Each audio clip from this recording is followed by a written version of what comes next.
to workshop 3. You made it. Like I said, congratulations. I'm just going to congratulate you again. Congratulations. This workshop will be recorded so that you can watch it later, or if anybody has to miss it, then they can watch it later. So that's the purpose of the recording. Just a few group agreements that if we all were to do it, this would be a very successful online experience for everyone. If you could keep your microphone muted during the time that we're together here in the group, that would be really great, because then we don't have to hear all the crackling. And if you have a burning question and you don't want to unmute yourself and say it, you can always use the chat. And actually, you can use the chat for anything. It doesn't even have to be for questions. You could leave your comments, suggestions in the chat. You could put, interesting facts that you learned today, or anything really that's relevant to the material. This chat is yours. Have your voice heard. And friends, if you drop off the call, it's no big deal. Just pop back on, same link as always, bit.ly/turnworkshop. And there will always be Lucas here, who's running tech in the room, to help you get where you need to go. So even if you're in a breakout, you're not going to get lost in cyberspace. You will be redirected to where you have came. So don't worry, you guys. Everything's going to go really well for workshop 3. Know my customer. Something we would be oh so lucky to have, a customer, someone who's interested in what we're doing, interested enough to invest their hard-earned poundage in your business. Wouldn't that be great? What they need, what they want, maybe what they don't even know they want and need yet. That's what we're going to be discussing today. We have goals. It's very important to have goals, people, because without goals, what are we even doing? If we're not running towards something, we're running in place. That's not fun. Does take a lot of energy, but you're not really going anywhere. One goal for the end of this workshop is for everyone to be able to say, I have created a customer persona. And another goal is that everyone can say, I have identified my priority customer segment or segments. And lastly, it would be great if everyone has empathized with their customers' problems, needs, and desires. Okay? Some of you are like, I have no idea what you're talking about. And that's why the goals are for the end of the session, because that's what we're going to be learning today. And if all of this influences the development of your idea, well, then we've really succeeded, my friends. How are we going to do this? Oh, geez. How are we going to do this? First, we will talk about the customer's problems, needs, and desires, and why it's important to understand these things. We're going to go into our first breakout for a half an hour to make a customer persona of our very own. Then we're going to have a 5-minute break, and we'll come back and we'll talk not just about individual customers, but about groups of customers, segments. And then we'll go into a second breakout with our business buddies, and we'll develop a customer segment and document that in our roadmap on our Google Drive. And lastly, we're going to all come back together and look ahead at what's coming up in our fair and fun program. Okay? That's how we're going to do it. If you'll remember, folks, last week, all the way last week in Wild Ideas, we talked about using the design thinking process to design truly valuable offerings, and how the most valuable businesses solve people's real problems and meet their needs and desires. That's what value is. Of course, to find these solutions, we must understand the user, what their problems are, and why they have those problems. We need to come up with creative solutions that meet these customers' needs, potentially, and then build a model or prototype that we put to the test with real users to make sure that they actually work for them. And we get feedback from those users that we can then use to make the idea even better that we take forward. So that in the end, our offering that we launch is the result of an entrepreneur's true understanding of what adds value to the life of the customer, enough value for them to buy it, right? In order to begin the design thinking process, we need to know who these users, these customers are. And then that way we can look into what they need and want. We can understand them better so that what we design is a result of understanding them. And so this is what we're going to focus on today. Okay? Some of you are thinking, why am I thinking about these fictional customers, right? People are thinking that, right? They're like, I don't have any equipment. I don't have a market stall. I don't have a location. I don't have a business bank account. I don't even have my idea set in stone yet. I don't have a clear product or service offering, right? I know some of you are thinking that, and that's a really great question, okay? And entrepreneurs are always asking the right questions, so that's good. But here's the thing, my friends. Every business begins as an idea for a product or service that a founder thinks that people want. And the founder thinks they have a really good idea because it's theirs, right? We all think we have great ideas. But many entrepreneurs who launch businesses end up wondering, why aren't enough people interested in my business to keep me in business? Because many entrepreneurs spend way too long working very, very hard on their idea that's in their head, and they never show it. Even in a very basic form, they never show it to potential customers or users. And then they fail to reach broad uptake. They fail to bring in many customers. And it's often because they never determined whether that product was actually valuable to them. And the very sad part is that if the founder had shown the product or service to customers early on, before putting all that time and energy into building a whole business around it, they might have noticed the things that the customers were less impressed by. And they could have figured out what parts they didn't care for and just made some small changes or maybe large changes that improved the idea. And instead, they would have poured their time and their energy and their efforts into an idea that customers find valuable instead. So that's why the user should be at the center of the early stage design of the product or service. What do we have to gain from this user-centered design? First of all, we get the chance to make meaningful connections with the people who will become our customers. Okay, so when we have meaningful connections with them from early on, we can understand them better. Every conversation that you have, even from the very beginning about your business, is an opportunity to practice talking about your business and to see how people react, to develop the way that you tell your business story, and to just begin building community and support around what you're doing. You're more likely to create something valuable. And my friends, there's a reason why the word value is both useful and material. So value is wealth, material wealth, but it's also usefulness. For example, the MVP on a football team, the most valuable player, that's the team player who is most useful for helping the team win, right?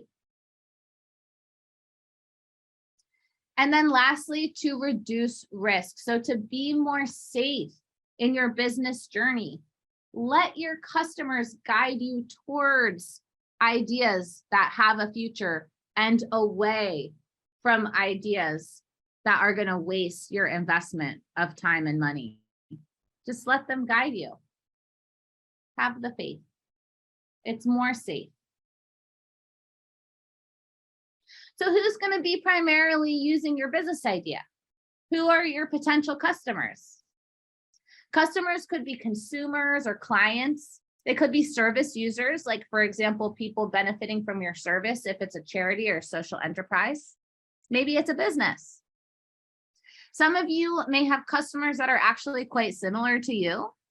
Some of you might have customers that you are not really familiar. It might be a market that you're not familiar with at all.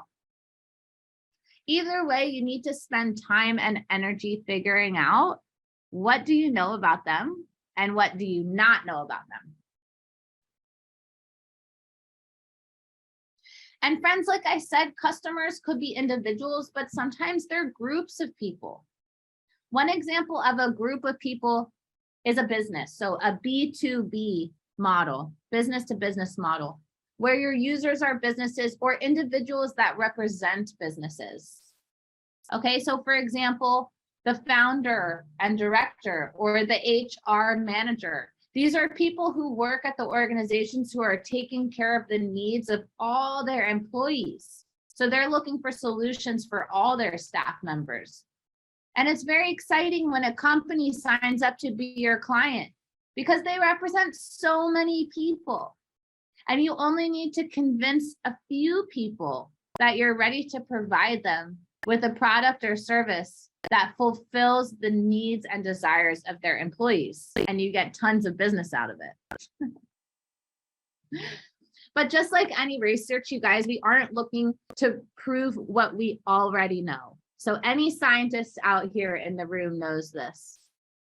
We're looking to find out what we don't know yet. So we need to stay curious about what other people think and feel about our business idea. So we're not looking for people to confirm that our ideas are good, right? If 100 people say, oh, I see an issue with this idea, or this idea doesn't really solve my problem, you're not just going to keep going until you find the one person who does. You don't only want to be curious about what they think, you also want to be curious about why they think it. You want to make sure that you're not making an assumption or a judgment on what they say. So for example, you might ask some people who have just seen a film, would you come to the cinema again? And they'll say, no, I would not come to the cinema again. You might assume, okay, well, they just don't like movies enough. But actually, maybe they love film. They love going to the cinema, but the cinema that you're asking them about is too expensive for them. Or maybe there's nowhere to park. They can't park their car. They can't drive to go there. Or maybe the air conditioning is very high. It's very uncomfortably cold when they're there. So that was information. If you owned that cinema, that's information you could really use to make sure that your cinema has the features that make your customers want to come back again and again. So you want to approach with an honest curiosity and actively encourage people to tell you what they really think and why they think that, okay? Because that's going to help you find new insights and improve your business idea.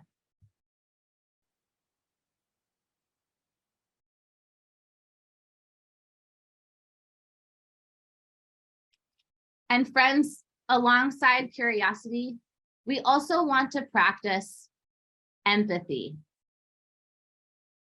Entrepreneurs want to deeply relate to their customers. They want to understand them. They want to walk a mile in their shoes. Customers are human beings. They're very complex. And to really understand them, we must listen to them and try to understand not only what they do, but why they do what they do. And although each customer is one individual, relating to an individual allows us to see patterns between individuals that run much deeper than things like what they look like or where they're from or how much money they have. Not just understanding them, but also understanding people like them. These patterns can help to guide our research, help to guide our idea development. And these are the keys to understanding how to design products and services that our customers will add enough value to their lives to choose to buy.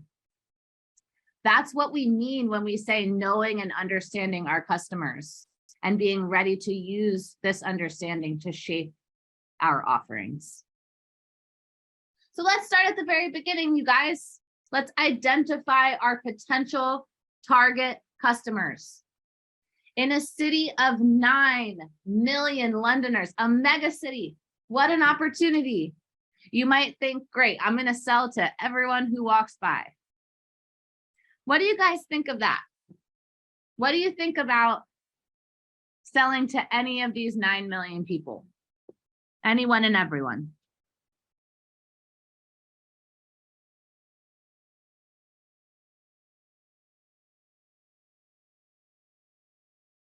You can go ahead and unmute yourself and let me know. 9 million Londoners, sell to everyone.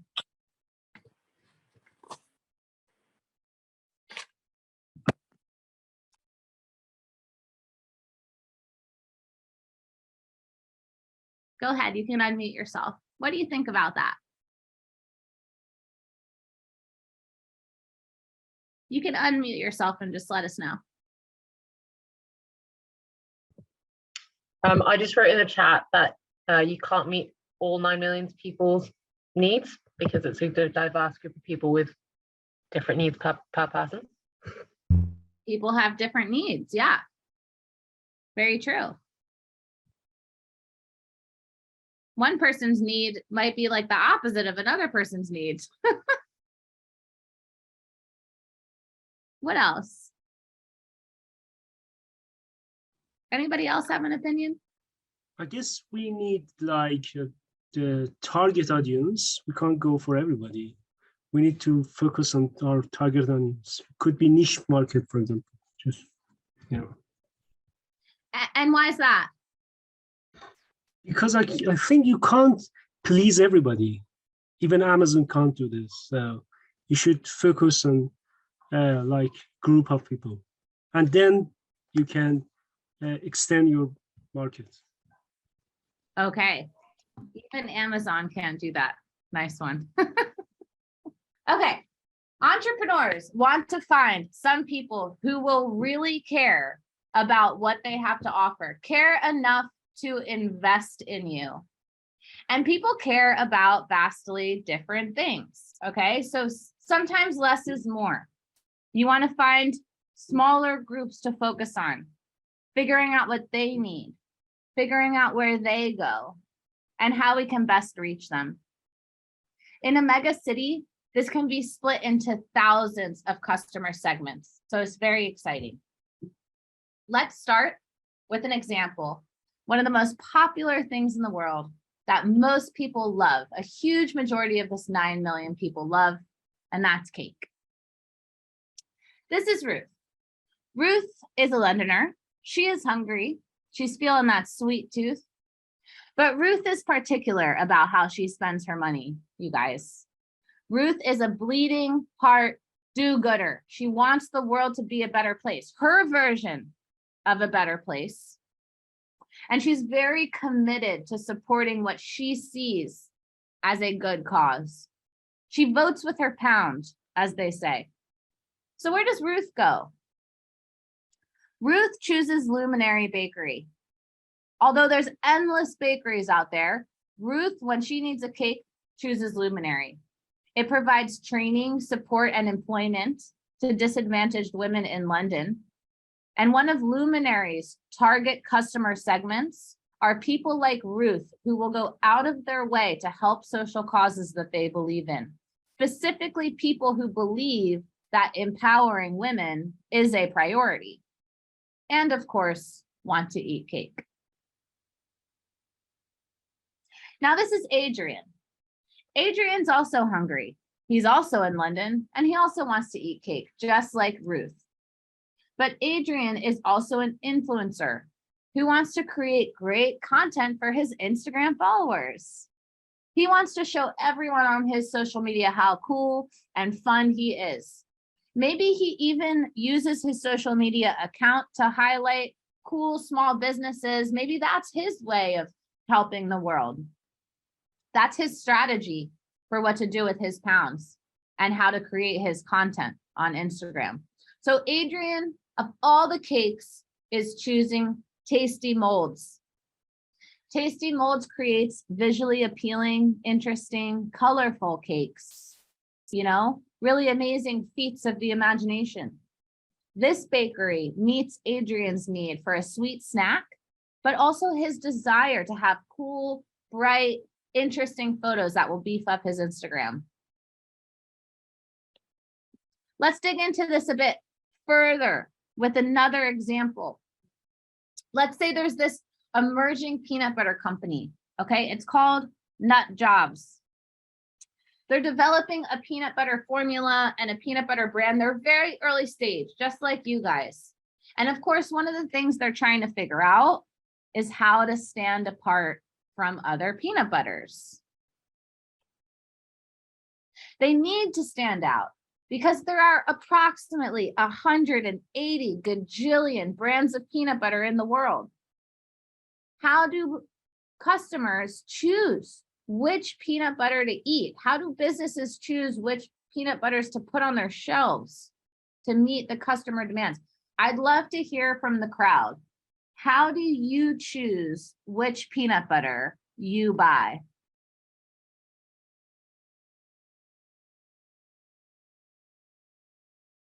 Go ahead and unmute yourself. When you're in the supermarket, you're walking down the aisle, you want a tube of peanut butter. What do you choose? I think it will be the best quality for my material. Quality of the ingredients? Yes, and the price as well. In the meantime, this time. So affordability and then quality of ingredients. What does that mean? Because that's something it's not fit for the whole our target. We need feedback. But what is to you as a peanut butter consumer? What does high quality ingredient mean? It's quality. It's like it's about how it's look like, and how the taste. If you buy good service, by something it's related by the. If you will stuck in his mind, I will. It will be the. I can go loyal to for this production. So it's like a taste thing. It tastes good to you, but you, of course, all people have different taste buds. Okay. Yeah. Yes. Okay. So we've got affordability, we've got taste. What else? So let's hear how does somebody else choose their peanut butter?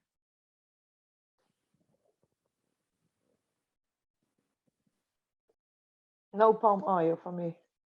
No palm oil. Why? Because palm oil destroys the orangutans and the rainforest in Indonesia.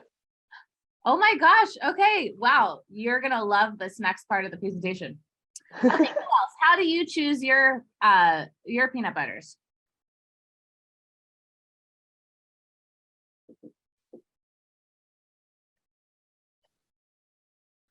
I guess I go sustainably sourced and organic peanut butter. Sustainably sourced and organic. Okay. Great. Also, I think maybe just less fat in it, Low fat. low Peanut butter fat. is pretty high Yes. fat food, right? Yeah. Yeah. Yeah. Okay, so we got low fat, we got good taste, affordability, sustainability, no palm oil. These are all different. Okay, anyone else?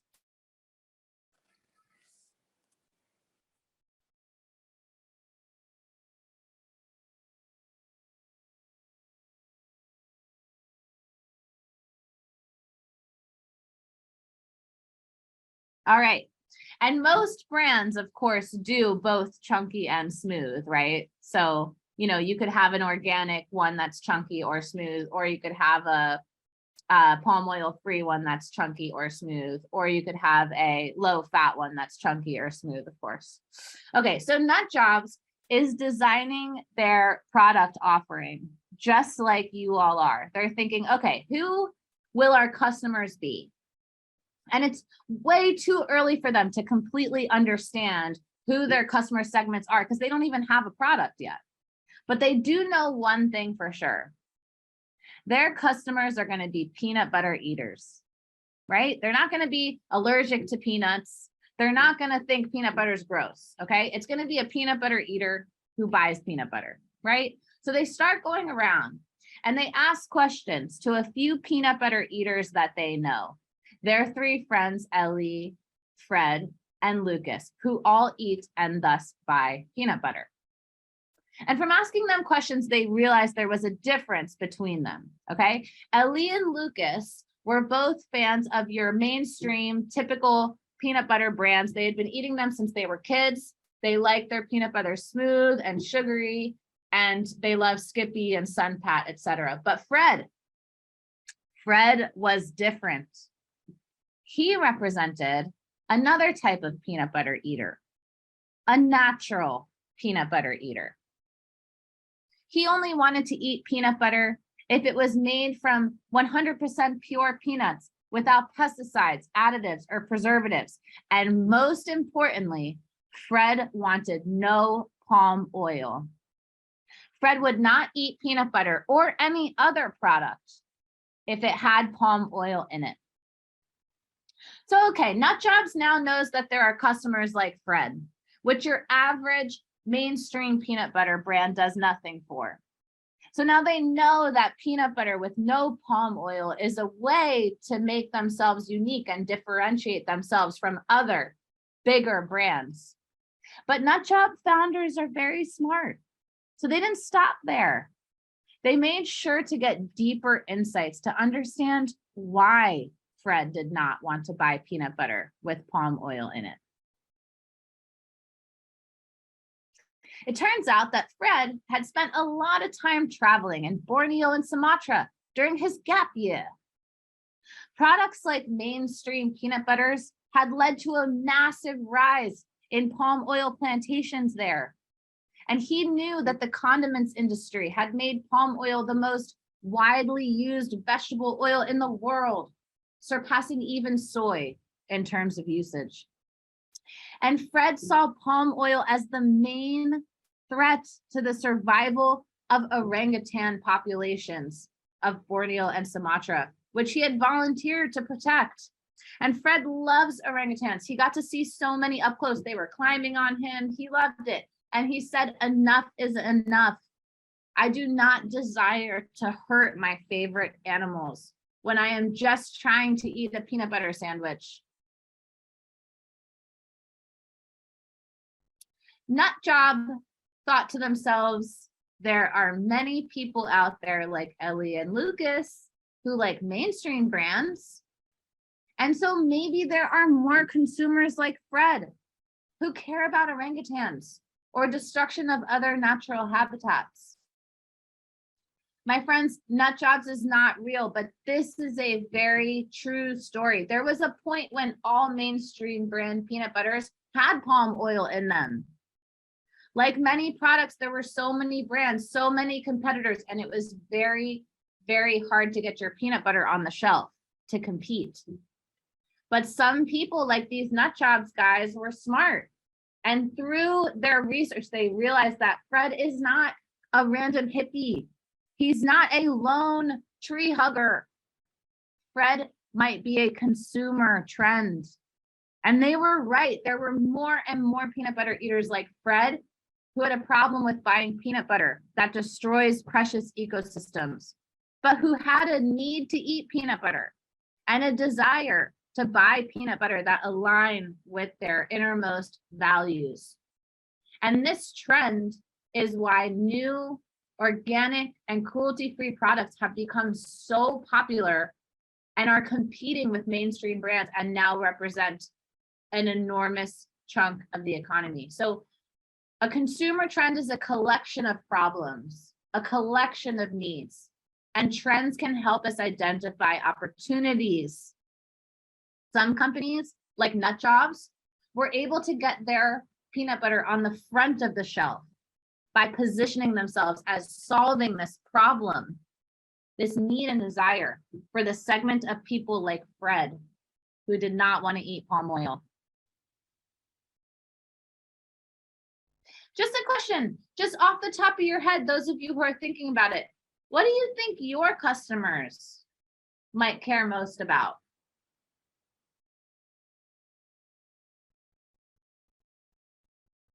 What's like something you think a customer might care about in your industry?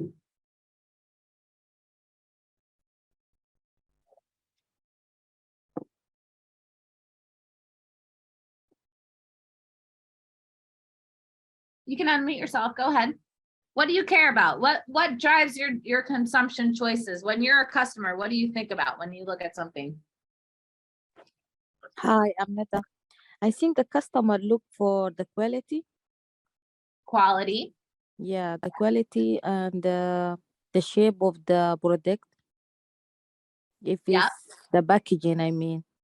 Yeah, Packaging. Yeah. yeah. And independent of the type of the food of the product, if it's food, maybe the customer focus if the food is organic or not organic. Yeah, if it's high. Is it healthy for them? Is it sustainable Yeah, environment? Yeah. yeah. That's Yeah. all. Very good. Very good. Anyone else want to share? What do you think your customers might care most about?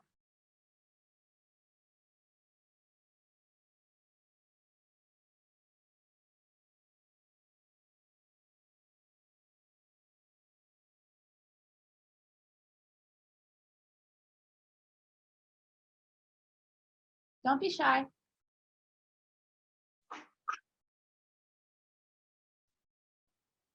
Ardo has said in the chat, price, delivery time, quality.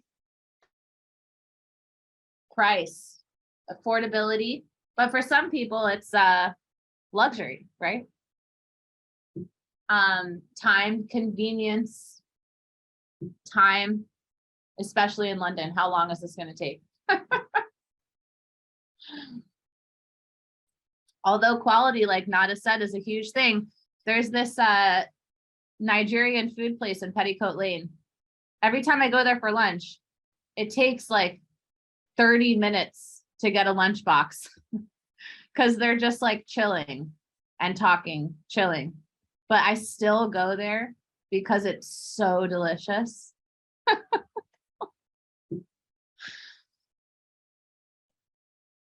Anyone else?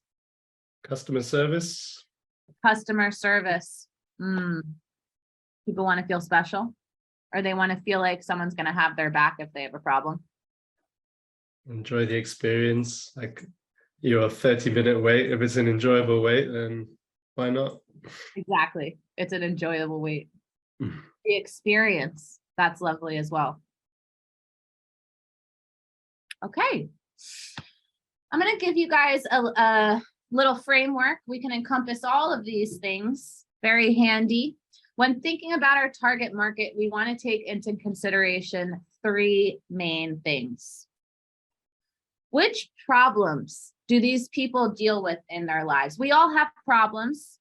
Sometimes material things don't solve all our problems, but sometimes they do.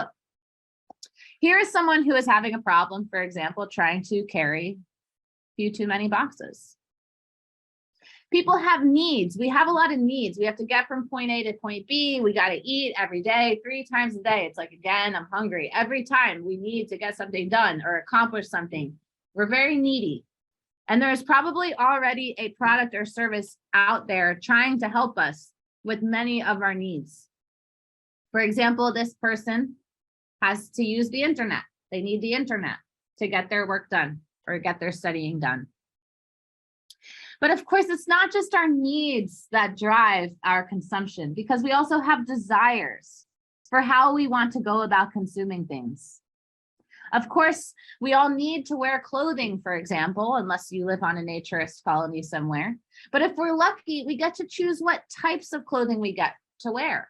We get to choose to express ourselves or to prepare ourselves for how we want to move around in certain types of weather or to pursue certain lifestyles. And all the different options for clothing exist for us to choose based on our desires. So this lady, for example, is preparing for the holidays with her child. Her child's birthday, maybe is on New Year's Eve. She's thinking, oh man, I really want to give my kids something amazing this year. It's been a really hard year. And I want to get her a great gift and just see her face light up with joy. If we can understand what these problems are and why they are, we can see what other businesses are already doing or not doing to solve these problems. And what solutions are not quite enough, or not the way that you would do it. You can design a solution, and many businesses out there are built on this alone. This guy, for example, he's figured out a solution for the guy who was crushed under the boxes. And the guy who was crushed under the boxes will likely find this valuable enough because it solves his serious problem of not being able to transport his boxes. And my friend, that person's problem became this guy's opportunity.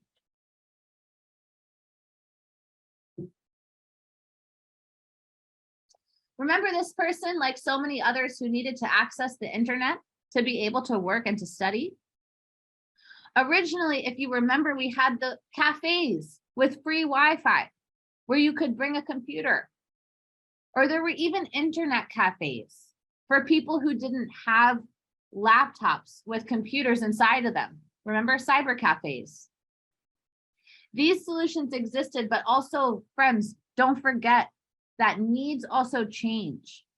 The internet became needed much more consistently. It became needed on the go. And then, of course, with the pandemic, everybody needed internet in their homes to work, to study, to be connected with other people. And that internet cafe no longer fulfilled that need well enough because people needed it in their homes and they needed it on the go.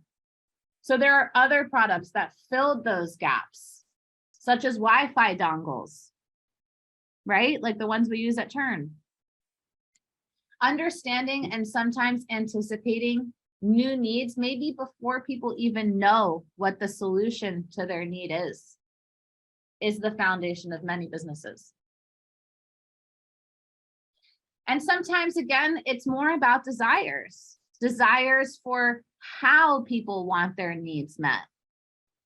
And when people feel like you understand them on a deeper level, and you're giving them something that is not only the bare minimum service to meet their needs, but that you're giving them something that makes them feel really good. It makes them feel like you get them.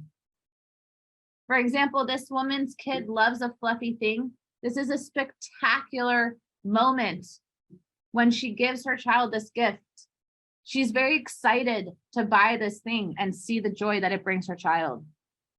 When people feel like you get them, when people are excited about you, that's a very good thing. It creates customer loyalty and it creates word of mouth marketing. This is a wonderful thing for any business. Some companies choose to fulfill both needs and desires, and some focus on just one. Okay, so back to the nut jobs example. If Fred was really hungry and needed to eat some protein, and he walked into an off license and they had a peanut butter sandwich, it wouldn't matter really that that sandwich had typical peanut butter in it. His need would be filled. He would no longer need to eat food in that moment. But his desire to have cruelty-free peanut butter will not be fulfilled. His desire to spend his money in a way that aligns with his deepest values and doesn't make him feel bad and guilty would be fulfilled. And so he probably wouldn't be rushing back to eat that other peanut butter product again, because those desires have not been fulfilled. Sometimes businesses have fun with it, you guys. They create a desirable experience even from a quite basic need, okay? So for example, in 2020, we needed desperately to end the pandemic, to socially distance, to stop the spread of coronavirus. And some businesses like this one fulfilled this need, plain and simple, okay? But some businesses went the extra mile. When solutions are fun, People are drawn to it. It offers more value for them. You might imagine that these big bears make these customers' time out feel fun and feel special. And having a fun and special time is probably the real reason why they braved eating out in a pandemic in the first place. So both cafes created a situation where customers could safely come and get a coffee and socially distance. But only the one on the right managed to create an experience that their customers would never forget. They even got in the newspaper, which is where I got this photo. So we're going to start empathizing with our customers by creating a customer persona. And a customer persona, my friends, is just a person. It's a character, like a character in a book or a movie. It's based on the type of person you think your business idea might be serving. It's like you make a story about this person who you think might be exactly the type of person that's going to use it. They're fictional, generalized representations of an ideal customer to you. And the process of creating that persona is a way to brainstorm and to visualize who our audience might be. It's derived from just what we understand generally about people. And it's a starting point for a more serious market research that we do later, okay? So in our customer personas, we're thinking, who are these people? What do they do? Where do they go? What are their main goals in life? What makes it hard for them to achieve those goals? What are their attitudes? What are their beliefs? What are their values? Where do they work? How much do they earn? What do they love to do with their time? And of course, how much do they earn? Where do they spend it and why? You guys, obviously people are very complex, so we're not going to discuss everything about them, okay? If they have an uncle named Tito, that's not really relevant. Largely, you want to stick to the stuff that relates to their habits, to their lifestyles, their everyday problems, needs, and desires, and in particular, how it might relate to your product or service idea. The bottom line here is that your customers are just people. They're just people. And or unless they are a business or a group, which is also a potential, a representative of a business or a group.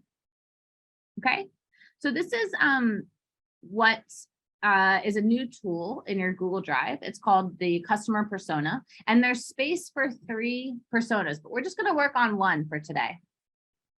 So you're going to give your persona a name.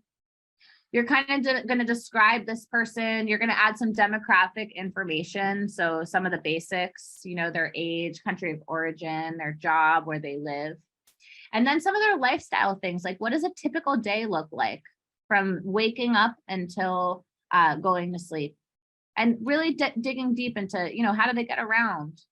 You know, how do they mainly communicate with the businesses that they use? How do they spend their free time?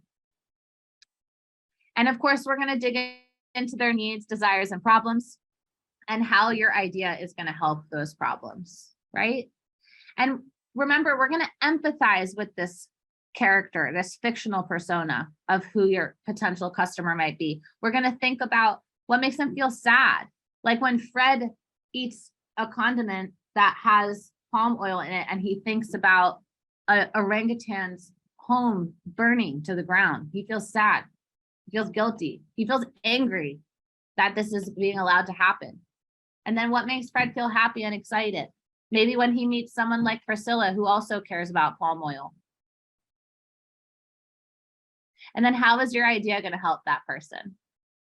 Okay. So we're going to dig into this now. You're going to go off into a breakout for 30 minutes to create your customer persona and really empathize with this. Okay. For some people, it's someone you understand well. For others, not so much. But either way, you're really going to want to dive deep. Have fun with this, you guys. It's a creative exercise. Dive into the details like creatively. Dive into the empathy creatively. It doesn't have to be perfect. Okay. You may find that your business lends itself to more than one persona, and of course it will. So very few businesses appeal to just one type of person. We're just being thoughtful, we're being creative. We're thinking about one ideal customer to empathize with them. And then we visualize more who our customers might be from them. Okay, so we'll just talk about one for now. Take the time, dive deep. If you really have a lot of time, you can make two. We're going to start out with this potential customer, their age, demographic information, name, nationality, then dive into their lifestyle. What's a typical day? And lastly, step into their shoes. How do they feel about things? Empathize with them. What are their challenges? Okay. Does anybody have any questions before we break out? Welcome back. Welcome back. So, of course, to run a successful business, we need more than just one customer, right? And that means we need more than just one customer that we understand. So it's time to widen that persona and find customer segments to research and relate to. How do we get from a persona, an individual like Fred or the people that you just empathized with, the fictional characters, to a segment, a group of consumers who behave like Fred? Let's go back to the nut jobs example. It's a handy example. Let's say we have four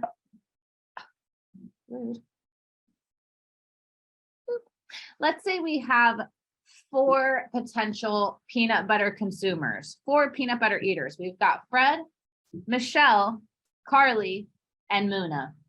They all like peanut butter. They all eat it. They aren't allergic to it. Let's talk to them and find which ones might make up our customer segment. So there's Fred. We know him. Let's say he's our persona. We know his problem. We know he looks for peanut butter that is cruelty-free and that he doesn't enjoy mainstream peanut butters. They make him feel sad, angry, and guilty. Then we've got Michelle here. She loves peanut butter, but from talking with her, we realize that she's on a really strict diet for health issues. She's trying to lose weight. She's not eating much peanut butter right now because she's only eating low-fat stuff. So then we speak with Carly. It turns out Carly has a serious sweet tooth.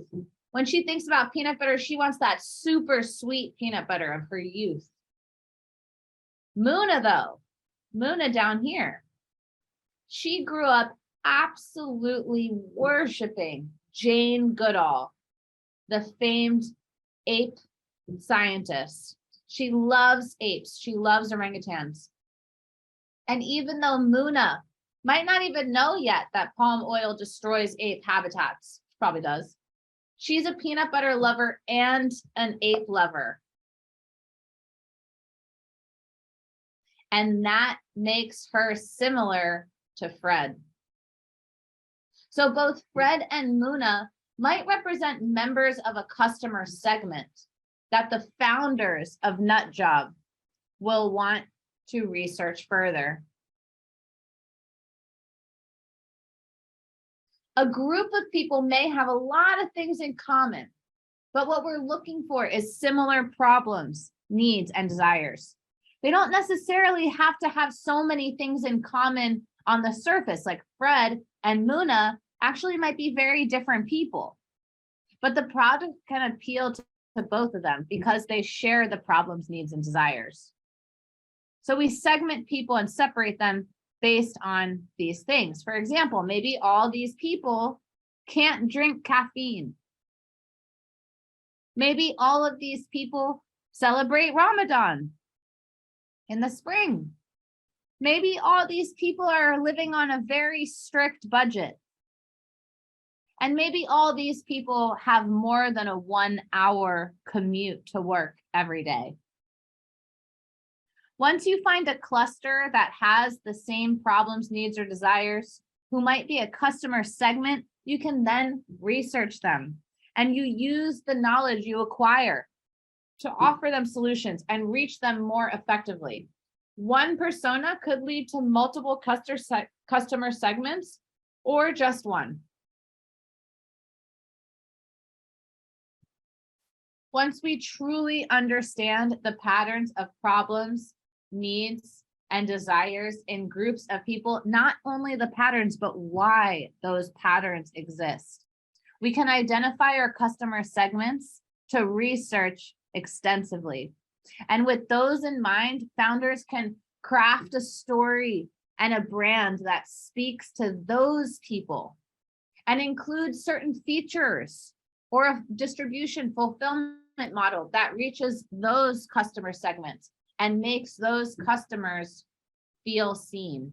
And now you have a customer segment.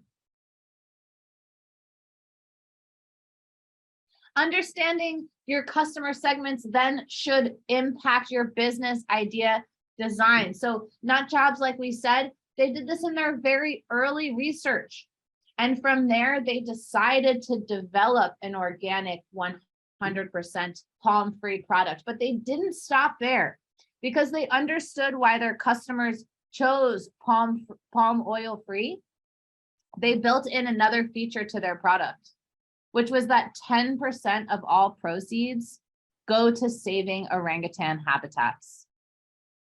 Not only do people like Fred and Muna and others like them consume NutJobs, they also really love NutJobs. They consistently choose it.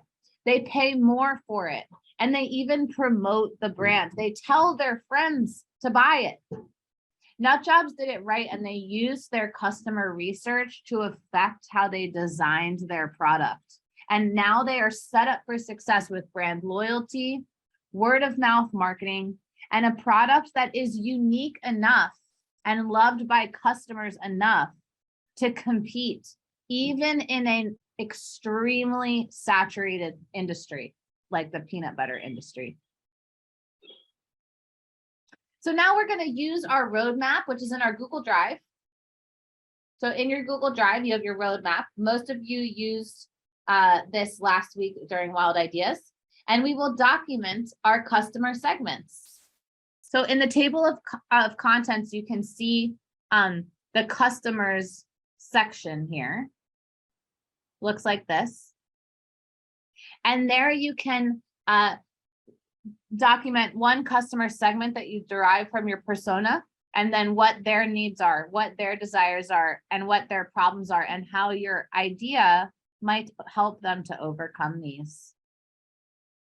And of course, once you have those customer segments and you've empathized with them and thought about what they need and desire, then that might influence more wild ideas. You may even have had more wild ideas while we were doing this workshop.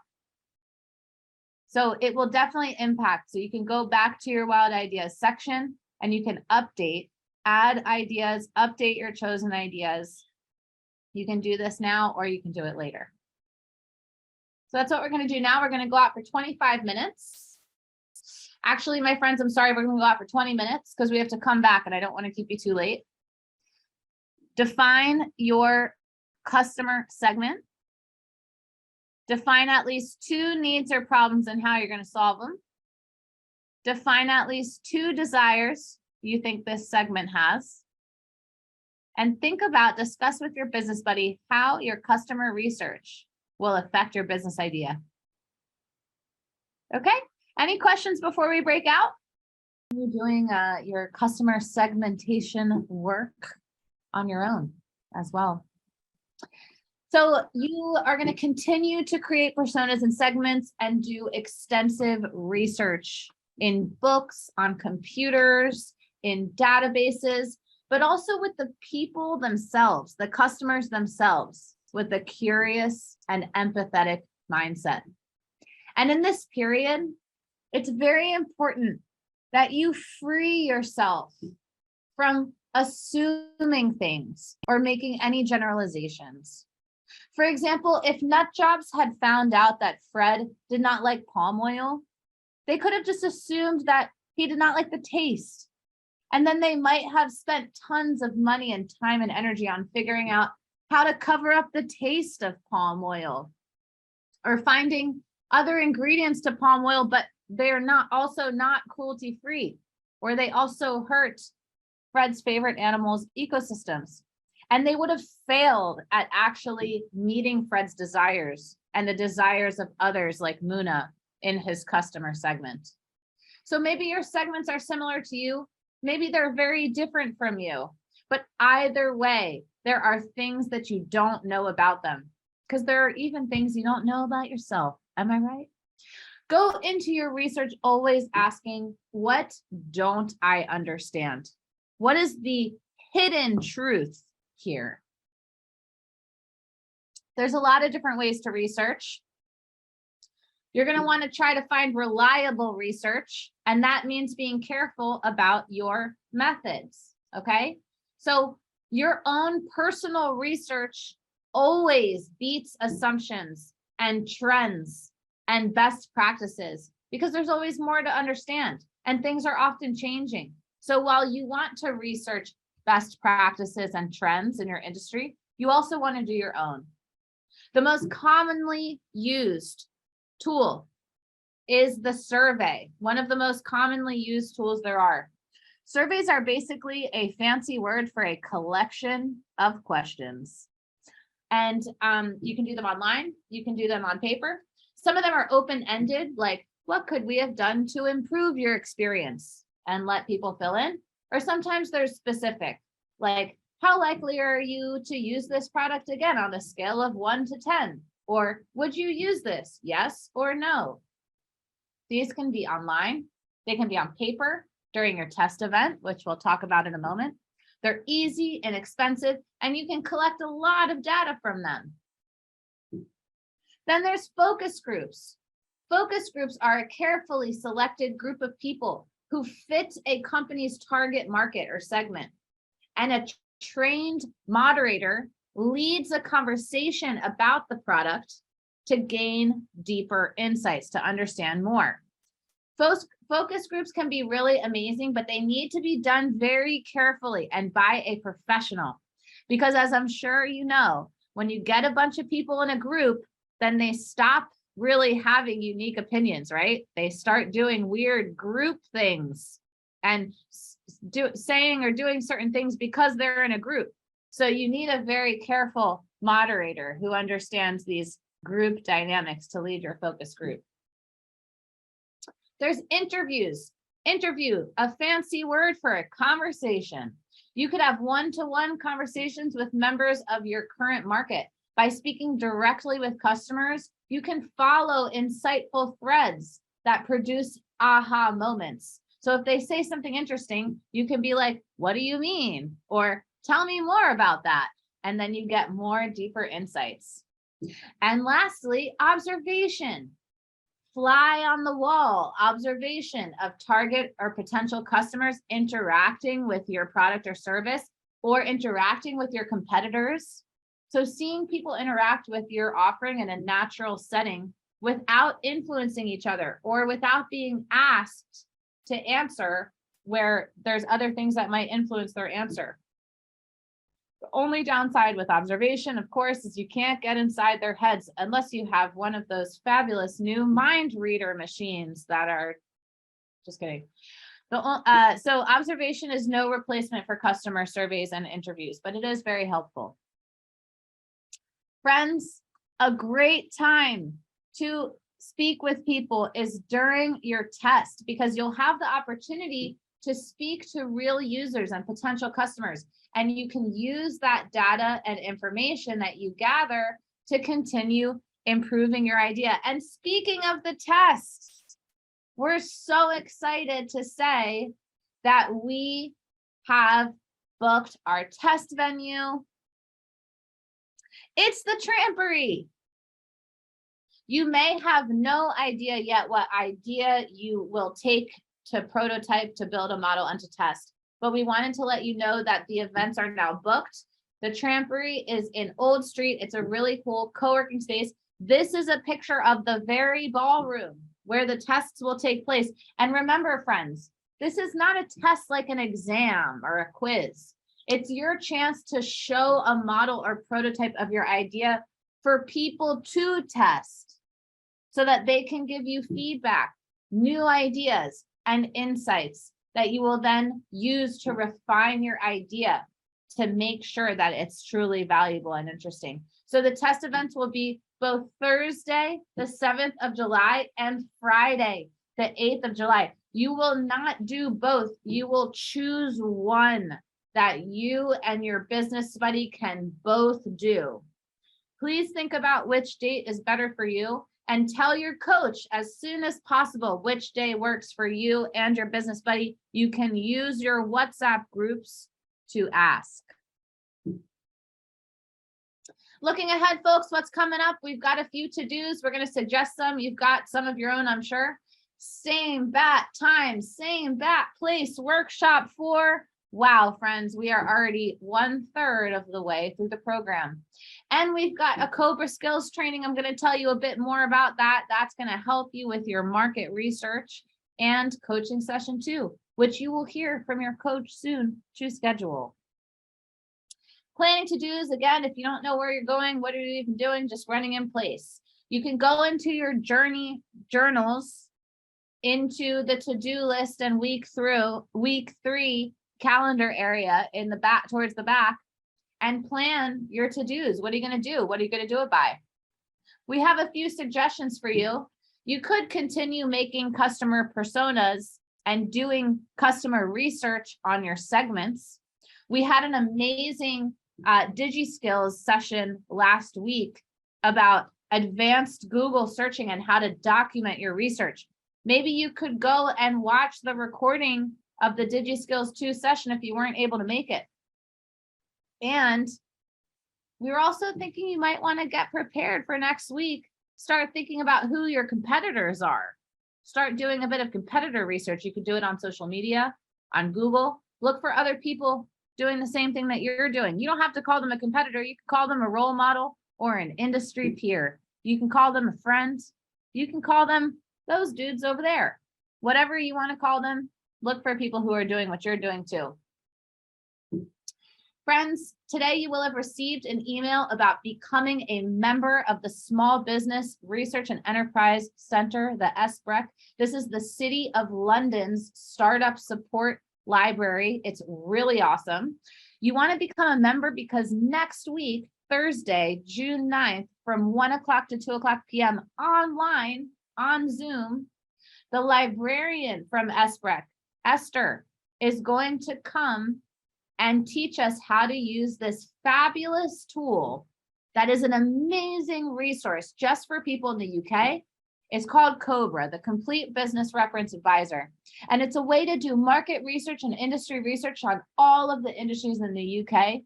And the best thing about it is that it's all true. It's not like Google where you got some weird stuff that you're not really sure. Is that from 1998 or who's writing this? I don't even know what, like somebody's opinion. No, Cobra is all true. It's the most up-to-date, all the legal information that you need. And there's a lot of market research and studying available on Cobra. So please don't miss it.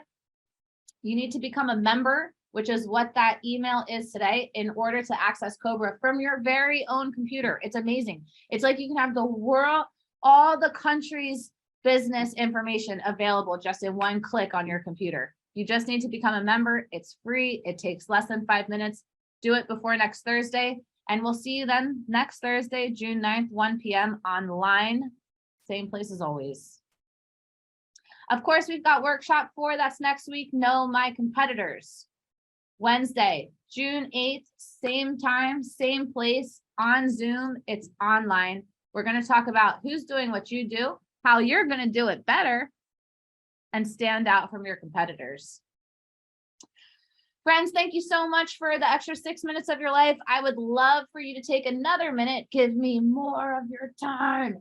Go to bit.ly/turnfeedback, or you can pick up your phone, take out your camera, scan this QR code, and take 30 seconds to give us feedback, because you guys are our customers and we need to know what you think so that we can improve our product.